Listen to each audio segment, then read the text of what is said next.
నమస్తే welcome to Disha TV Telangana BJP రాష్ట్ర అధ్యక్షుడి ఎంపిక విషయంలో ఇంకా సస్పెన్స్ అయితే కొనసాగుతూనే ఉంది. అయితే తాజాగా అధిష్టానం మాత్రం అధ్యక్షుడి ఎంపిక విషయంలో మాత్రం ఒక స్పష్టమైన క్లారిటీకి వచ్చినట్టు తెలుస్తోంది.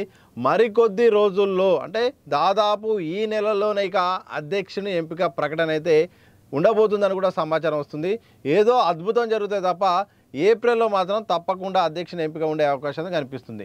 తాజాగా అందుతున్న సమాచారం ప్రకారం అయితే మాత్రం కొద్ది గంటల్లో కూడా అధ్యక్షుని ప్రకటన ఉన్నా ఆశ్చర్యం లేనట్టు కూడా అధిష్టానం సంబంధించిన వర్గాల నుండి మాత్రం వార్తలు వినిపిస్తున్నాయి.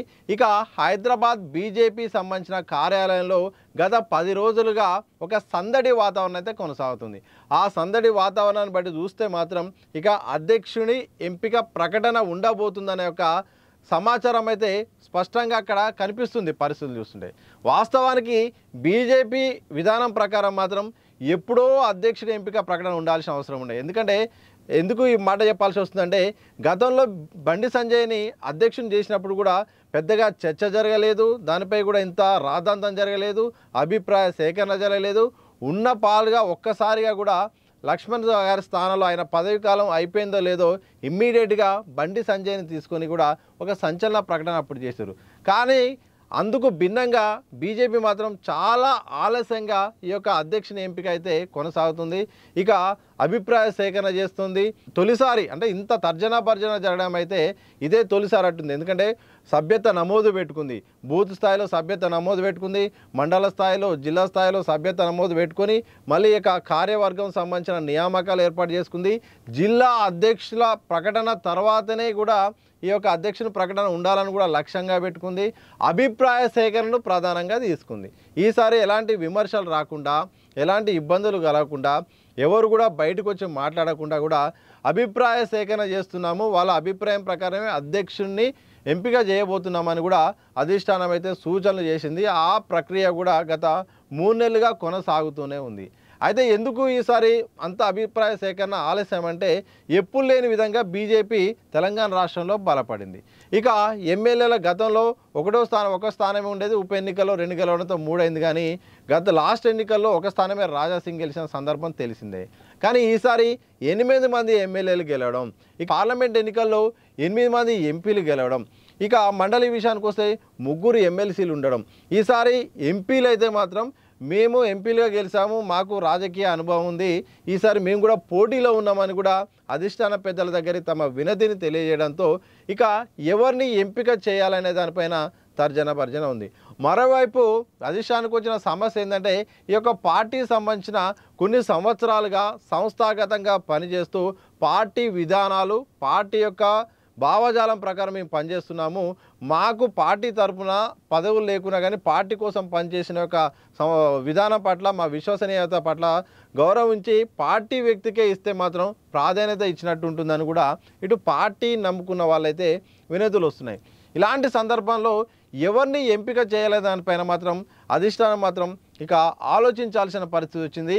ఆచితూచి వ్యవహరించాల్సిన అవసరం వస్తుంది. ఎందుకంటే పార్టీకి లాయల్టీగా ఉన్న వాళ్ళని కాకుండా బయట నుండి వచ్చిన వాళ్ళకి అవకాశం కల్పిస్తే మేము మద్దతు ఇయ్యము, ఇండైరెక్ట్గా 2-3 వర్గాలుగా చీలిపోతుందని కూడా ఇండైరెక్ట్గా అధిష్టానానికి వార్నింగ్ ఇచ్చిన సందర్భంలో చాలా జాగ్రత్తగా వెళ్ళాలి. లేకపోతే కుమ్ములాటలు మొదలై కూటమిలాగా స్టార్ట్ అయితే మాత్రం తెలంగాణలో అధికారంలోకి రాలేమని అధిష్టానం యోచించిన సందర్భంలో జాగ్రత్తగా అడుగులేసిన సందర్భం కనిపిస్తుంది.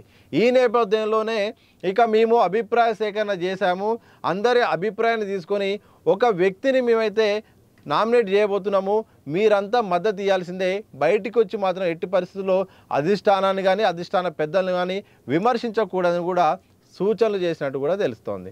ఇక అపార రాజకీయ అనుభవాన్ని బట్టి, అలాగే ప్రజల్లో ఉన్న ఫెయిత్ను బట్టి ఎన్నికల్ని ధీటుగా ఎదుర్కొనే వ్యక్తిని మేము అధ్యక్షునిగా ప్రకటిస్తున్నామనే ఒక సంకేతాలను అయితే ఇప్పటికే ఇచ్చారు.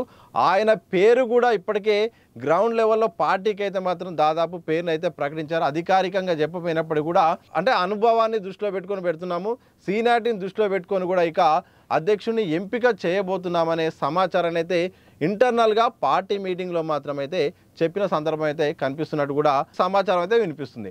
ఎందుకంటే ఈ విషయం ఎందుకంటే అసెంబ్లీ ఎన్నికల్లో ఎట్టి పరిస్థితుల్లో ఈసారి తెలంగాణ రాష్ట్రంలో అధికారమే లక్ష్యంగా బీజేపీ అడుగులేస్తుంది. తాజాగా ఎమ్మెల్సీ ఎన్నికల్లో 3 స్థానాల్లో పోటీ చేస్తే 2 స్థానాల్లో విజయం సాధించడంతో ఇక ధీమాగా ఉంది.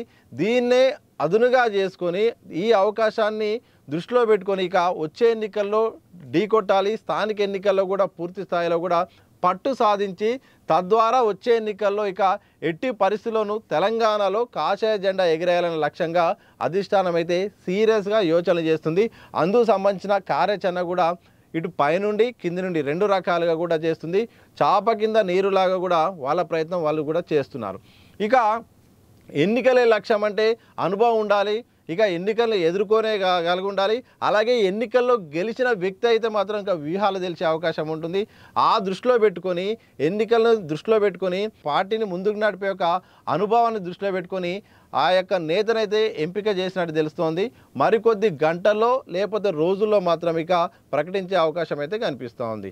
ఇకంటే రాజకీయ సీనియారిటీని అని భావోద్వేగాన్ని అలాగే భావజాలం కంటే ఎక్కువ రాజకీయ సీనియారిటీని తీసుకున్నారు. ఎందుకంటే అసెంబ్లీ లక్ష్యంగా పెట్టుకున్నారు, స్థానిక సంస్థల ఎన్నికలను ఢీకొట్టాలి, ఆ తర్వాత అసెంబ్లీ ఎన్నికలే లక్ష్యంగా అధికారమే లక్ష్యంగా దృష్టిలో పెట్టుకున్నారు. కాబట్టి ఈసారి మాత్రం ఇక అధ్యక్షుని ఎంపిక మాత్రం తెలంగాణలో వచ్చే ఎన్నికల్లో భాగంగా వచ్చే అసెంబ్లీ ఎన్నికల్లో భాగంగా మాత్రం అధ్యక్షుని ఎంపిక ఉండబోతున్నట్టు కూడా సంకేతాలు అయితే వినిపిస్తున్నాయి. అందుకోసమే ఇంత ఆరాటం కూడా కనిపిస్తోంది. ఇక బండి సంజయ్ గారి పేరు అధ్యక్షుని బరిలో ఉన్నట్టు వినిపిస్తున్నప్పటికీ మాత్రం నేను పోటీలో లేను, నాకు ఆల్రెడీ జాతీయ స్థాయిలో పార్టీ పదవి ఉంది, అలాగే కేంద్ర మంత్రి పదవి ఉంది, నాకు ఎలాంటి ఇంట్రెస్ట్ లేదని చెప్తున్నప్పటికీ కూడా ఆయన అయితే మాత్రం ఆయన వెళ్తున్న స్పీడ్ బట్టి చూస్తే మాత్రం ఆయన కూడా రేసులో ఉన్నట్టు కూడా కనిపిస్తూ ఉంది.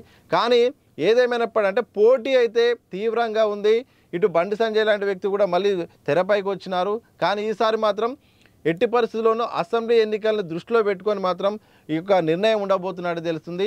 ఈ నేపథ్యంలోనే అధ్యక్షుల ఎంపిక కూడా అయిపోయింది. ఇక గ్రౌండ్ సంబంధించి అంత సంస్థాగతమైన వ్యవహారం అంతా కూడా బీజేపీ చక్కబెట్టేసింది. ఇక అధ్యక్షుని ఎంపిక చేస్తే ఇక అధికార పార్టీపై ఇక దూకుడుగా కార్యక్రమాలు ఉండేలాగా కూడా చర్యలు తీసుకోబోతున్నది తెలుస్తుంది. అందులో భాగంగానే ఇక ఎంపిక ఉండబోతున్నది తెలుస్తుంది.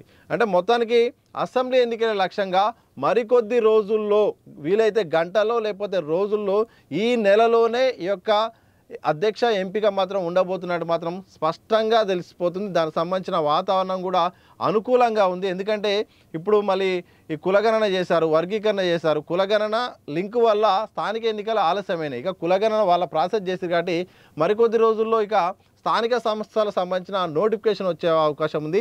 కిషన్ రెడ్డి గారు కూడా రేపో మాపో అధ్యక్షుడు ప్రకటిస్తారు.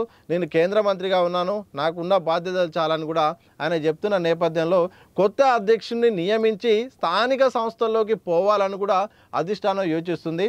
ఇక స్థానిక ఎన్నికల కన్నా ముందే పోతే ఆయన ప్రతిభ కూడా బయటపడే అవకాశం ఉంటుంది. అలాగే కొత్త అధ్యక్షులు కూడా వాళ్ళు కూడా స్పీడ్గా పనిచేసి వాళ్ళు కూడా స్థానికంగా బలాన్ని నిరూపించుకొని పార్టీ దృష్టిలో పడే అవకాశం ఉంది. కాబట్టి ఇక ఈ రకంగా అన్ని రకాలుగా యోచిస్తూ జాగ్రత్తలు పడుతూ ముందుకెళ్ళే వాతావరణం అయితే కనిపిస్తోంది. ఇక చూడాలి మరి అధిష్టానం అయితే గతంతో భిన్నంగా అయితే ఈసారి తర్జనా భర్జన నేపథ్యంలో సస్పెన్స్ అయితే చాలా కాలం ఉంచింది. కానీ సస్పెన్స్కు తెరదించబోతుంది. ఒక రాజకీయంగా సీనియారిటీ ఉన్న వ్యక్తిని మాత్రం పేరైతే ప్రకటించబోతుంది. ఆ పేరు మరికొద్ది రోజుల్లో ఉండబోతుందని కూడా అధిష్టానం నుండి వస్తున్న సమాచారం ప్రకారం తెలుస్తుంది. అలాగే హైదరాబాద్లో పార్టీ కార్యాలయంలో జరుగుతున్న హడావడి బట్టి చూస్తే అర్థమవుతుంది. ఏదేమైనప్పటికీ ఇక అధ్యక్షుని ప్రకటన ఇక ఆలస్యం చేయకూడదు. మరికొద్ది రోజుల్లో ఇక దీనికి ఫుల్ స్టాప్ పెట్టాలని అధిష్టానం చూస్తుంది. చూడాలి మరి అధ్యక్షుని పదవి విషయంలో ఎవరి వరించబోతుంది. వరించిన నేపథ్యంలో పోటీలో ఉన్న వారందరూ సహకరిస్తారా, లేకపోతే అధిష్టానం అనుకున్నట్టుగానే 2-3 వర్గాలుగా చీలిపోయి ఎన్నికల్లో కూడా ప్రభావం చూపే అవకాశం ఉంటుందా? ఇలాంటి చాలా ప్రశ్నలు ఉన్నాయి.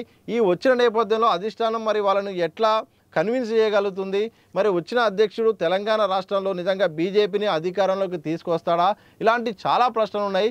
ఈ ప్రశ్నలన్నింటికి సమాధానం మాత్రం అధ్యక్ష పదవి ఎంపికైన తర్వాత ఆయన చేసే యాక్టివిటీస్, అలాగే రాజకీయ పరిణామాలను బట్టి, దాంట్లో బీజేపీ విధానాలను బట్టి మాత్రం అర్థమయ్యే అవకాశం అయితే కనిపిస్తూ ఉంది.